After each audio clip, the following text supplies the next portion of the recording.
এখনও আসি। এই যে মাননীয় এজেন্ট মহাশয় এবং ম্যানেজার মহাশয় আমাকে ডেকেছেন, গর্ববোধ করি। যতদিন এই কয়লা খনিতে আমিও চাকরি করেছি, ততদিন আমি ঠিক এভাবে এসেছি। আমার কাছে পরম প্রাপ্তি।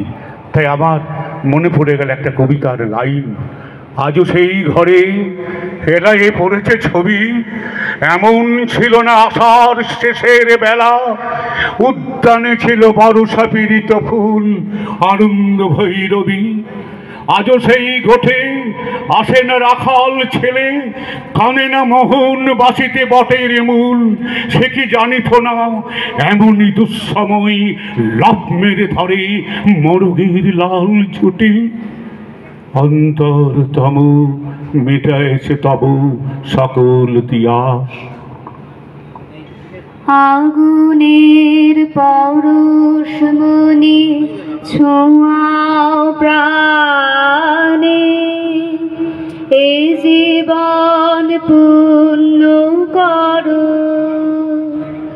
এ জীবন পূর্ণ করো, এ জীবন পূর্ণ করো, এ জীবন পূর্ণ করো দহন দানে।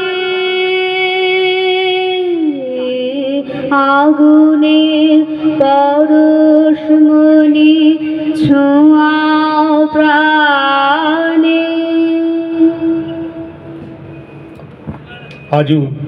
আজও সেই দেখছি সেই গোলারি, সে আনন্দ। শুধু যে এখানে প্রোডাকশন হয় তা নয়, কয়লা উৎপাদনের সঙ্গে সঙ্গে খনি শ্রমিকদের ভাবনা চিন্তা সেফটির দিকটা অসাধারণভাবে এখনও মেনটেন্স করে চলে যাচ্ছেন।